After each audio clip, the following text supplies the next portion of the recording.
Supplementary units वो units हैं जो कि ना तो बेसिक यूनिट्स होते हैं और ना ही डिराइव्ड यूनिट्स।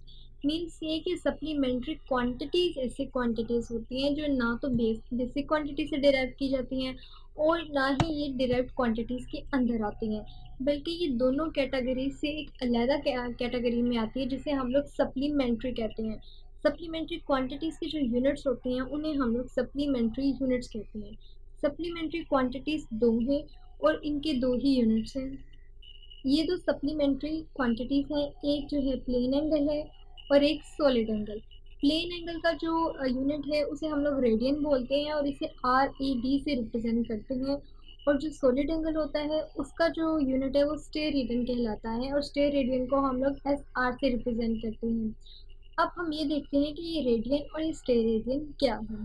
रेडियन जो है, रेडियन एक ऐसा प्लेन एंगल है जो उस वक्त फॉर्म होता है, ये एक प्लेन एंगल है, ये उस वक्त बनता है सर्कल के सेंटर पर जब कोई बॉडी इस तरीके से मूव करे कि वो अपना जो है डिस्प्लेसमेंट स्टार्ट करे सर्कल के ऊपर और अपना डिस्प्लेसमेंट इस तरह से करे कि सर्कल के सर्कमफेरेंस के ऊपर एक आर की फॉर्म में जो है वो अपना डिस्टेंस ट्रेवल करते हुए सर्कल के सेंटर पर एक एंगल बनाए। इस तरीके से अगर मैं इसे बनाऊं तो इस तरीके से इसे देखा जा सकता है कि जाहिर सी बात है कि वो बॉडी सर्कल के ऊपर ही मूव कर रही है। ये अगर एक सर्कल है तो इस सर्कल के ऊपर यहाँ से बॉडी ने अपना डिस्प्लेसमेंट स्टार्ट किया और यहाँ तक पहुंची, तो इसके ऊपर मूव करते हुए उसने जो सर्कल है सर्कल के सर्कमफेरेंस पर एक आर्क की फॉर्म में डिस्टेंस जो है ट्रेवल किया और यहाँ पर एक एंगल बनाया है सेंटर पर।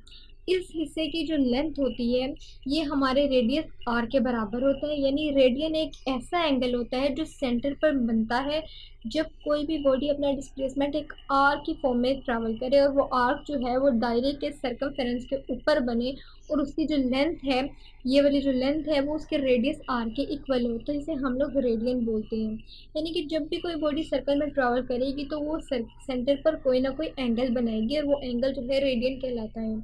एक जो रेडियन होता है वो इस तरह से ऑब्टेन किया जाता है कि एक सर्कल के अंदर हमारे पास 360 डिग्री एंगल्स होते हैं और जब हम इसे 2 पाई पे डिवाइड करते हैं तो हमारे पास आंसर 57.3 डिग्री आ जाता है। तो इसका मतलब है कि जो एक रेडियन है वो 57.3 डिग्री के इक्वल होता है। इसी तरह जो स्टे रेडियन है, स्टे रेडियन स्टे रेडियन जो है एक सॉलिड एंगल है, ये सॉलिड एंगल है, सॉलिड एंगल का यूनिट है। ये उस वक्त फॉर्म होता है जब कोई, ये भी सर्कल के ऊपर ही, मीन्स कि एक सॉलिड स्फेयर है आपके पास और उसके ऊपर इस तरह से कोई बॉडी मूव कर रही है इनकी 3 डायमेंशन में। जैसे कि इसे अगर इस तरह से बनाया जाए, तरीके से कोई बॉडी इसके ऊपर रोटेट करे इस तरह से कि उसका जो ये सरफेस एरिया है, सरफेस एरिया वो आर स्केयर हो, यानी कि उसका जो सरफेस एरिया है वो दायरे का जो रेडियस होता है उसके स्केयर के इक्वल हो। ये काम करते हुए इस तरह से अगर वो प्रोसीड कर रहा है और सेंटर पर कोई एंगल बना रहा है तो उस वक्त जो एंगल होगा उसे हम लोग स्टे रेडियन बोलते हैं। एक जो स्फेयर होता है, एक स्फेयर के अंदर 4 पाई स्टे रेडियन होते हैं, 4 पाई स्टे रेडियन जो के बराबर होते हैं 12.57 रेडियन के। यानी कि अगर कोई भी बॉडी, अगर इसे आप 3 डायमेंशन में देखें, या तो मैंने 2 डायमेंशन में बनाना, जब आप इसे 3 डायमेंशन में देखेंगे तो ये आपको जस्ट लाइक कौन नजर आएगी स्फेयर के ऊपर मूव करते हुए। और इस सिचुएशन में इसका जो ये सरफेस एरिया है ये इस तरह से दायरे के ऊपर मूव कर रही है कि दायरे के सेंटर के साथ एंगल भी बना रही है और इसका जो सरफेस एरिया है वो आर स्क्वायर होता है। मीन्स के सरफेस एरिया आर स्क्वायर होने का मतलब ये है कि इस साइड की भी जो लेंथ है वो दायरे का रेडियस है वो आर है और ये वाली साइड भी आर है। मीन्स के आर स्केयर जो है उसका सरफेस एरिया हो जाता है। तो जो स्टे रेडियन और रेडियन है इसमें बेसिकली फ़र्क ये आता है कि रेडियन में जो लेंथ होती है वो आर, सिर्फ एक आर रेडियस के इक्वल होती है, जबकि स्टे रेडियन में जो सॉलिड एंगल बनता है स्फेयर के ऊपर वो उसका जो सरफेस एरिया वो आर स्केयर होता है। मीन्स के वो दायरे के जो रेडियस है उसके स्केयर के इक्वल होता है, यानी कि उसका सरफेस एरिया आर स्केयर हो जाता है, जबकि रेडियन में सिर्फ उसकी लेंथ आर के इक्वल आती है, आर स्केयर के इक्वल नहीं आती। इसके अलावा फिजिक्स में एक इम्पॉर्टेंट टर्म है जिसे हम लोग डायमेंशंस कहते हैं। Dimension, dimensions of physical quantities, physical quantities case dimension का मतलब ये है कि फिजिक्स में एक ऐसी इस्तेलाह, एक ऐसी टर्म जिसकी बेस पे हम तमाम फिजिकल क्वांटिटीज को इस स्क्वायर सिंबल के अंदर कैपिटल लेटर्स में लिखते हैं, और किसी भी फिजिकल क्वांटिटी के यूनिट को कैपिटल लेटर में इस स्क्वायर के अंदर लिख के रिप्रेजेंट करने का तरीका जो है वो डायमेंशन कहलाता है। जैसे कि स्पीड, फॉर एग्जांपल आपके पास स्पीड है, स्पीड का जो यूनिट है वो मीटर पर सेकंड है। अब जो मीटर है वो लेंथ को रिप्रेजेंट करता है, तो लेंथ के लिए कैपिटल एल, और जो एस है वो टाइम को रिप्रेजेंट करता है, तो टाइम के लिए कैपिटल टी। इसे अगर मैं इस तरह से लिखूँ स्क्वायर ब्रैकेट के अंदर, अगर मुझे डायमेंशन शो करनी हो तो ये एल, टी नीचे था, टी ऊपर आएगा तो टी माइनस वन, और इस तरह से ब्रैकेट क्लोज। तो इस तरह से जो लिखने का सिस्टम है इसे हम लोग कहते हैं कि ये डायमेंशन है।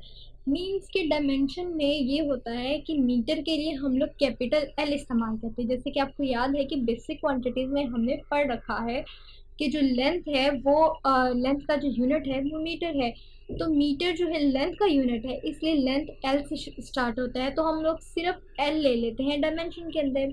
सिमिलरली जो टाइम का यूनिट है वो सेकंड है, तो जब बेसिक क्वांटिटी के यूनिट लिखते हैं तो हम मीटर पर सेकंड लिखते हैं, लेकिन जैसे ही इन्हें डायमेंशन में कन्वर्ट करना होता है तो ये यूनिट जिस बेसिक क्वांटिटी से हासिल किए जाते हैं, हम उन बेसिक क्वांटिटीज़ के फर्स्ट लेटर को कैपिटल लेटर में लिखकर डायमेंशन में रिप्रेजेंट कर देते हैं। उन लेटर्स को हम लोग लेते हैं सिर्फ पहले कैपिटल लेटर को और उसे इस स्क्वायर ब्रैकेट के अंदर लिख देते हैं, तो ये लिखने का तरीका हमारे पास डायमेंशन कहलाता है। अब क्वेश्चन ये है कि डायमेंशन हम इस्तेमाल ही क्यों करते हैं। डायमेंशन जो है हमें किसी भी फिजिकल क्वांटिटी में इस्तेमाल होने वाली बेसिक क्वांटिटीज़ के बारे में एक इन्फॉर्मेशन देता है, ये पहली बात होगी। इसके अलावा हमें ये बताता है कि कोई इक्वेशन किस हद तक करेक्ट है, यानी कि करेक्टनेस ऑफ इक्वेशन बताता है। इसके अलावा किसी फॉर्मूले की करेक्टनेस भी हमें डायमेंशन के थ्रू पता चलती है। फॉर एग्जाम्पल ये देखने के लिए कि डायमेंशन किस तरह से प्रूव करती है कि कोई फॉर्मूला या कोई इक्वेशन राइट है, हम एक एग्जांपल ले लेते हैं। लेट्स से कि जो टाइम पीरियड है पेंडुलम के लिए वो 2 pi under root m divided by k है। लेट्स से कि ये हम लोगों ने एक एग्जांपल ले ली।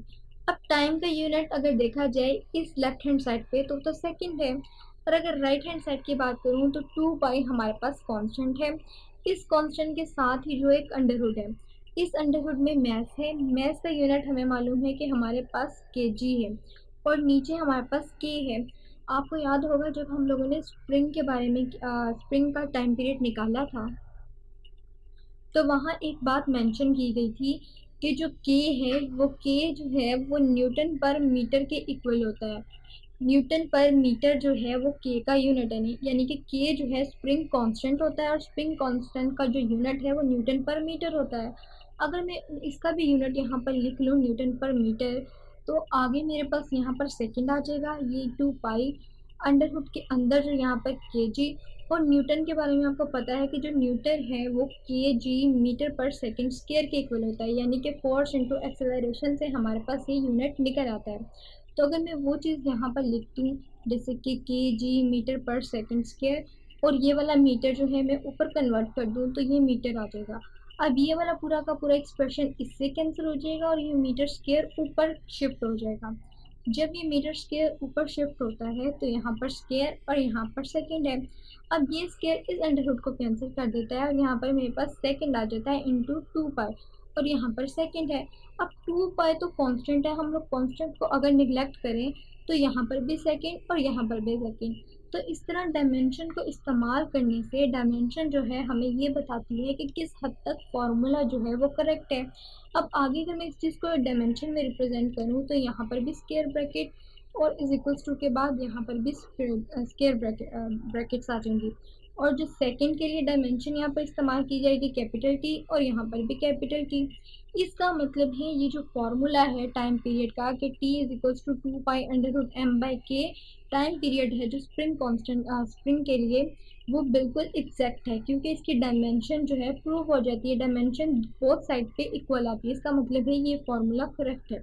तो इसी तरह से जो डायमेंशंस हैं हमें ये बताती हैं कि कोई फॉर्मूला किस हद तक करेक्ट है, कोई इक्वेशन किस हद तक करेक्ट है, और इसके अलावा किसी भी क्वांटिटी में, किसी भी इक्वेशन में, किसी भी फॉर्मूला में जो डायमेंशन, जो बेसिक क्वांटिटीज इस्तेमाल हो रही हैं वो कौन कौन सी बेसिक क्वांटिटी हैं, उनकी डायमेंशंस क्या है, ये सब कुछ हमें डायमेंशन से पता चलता है।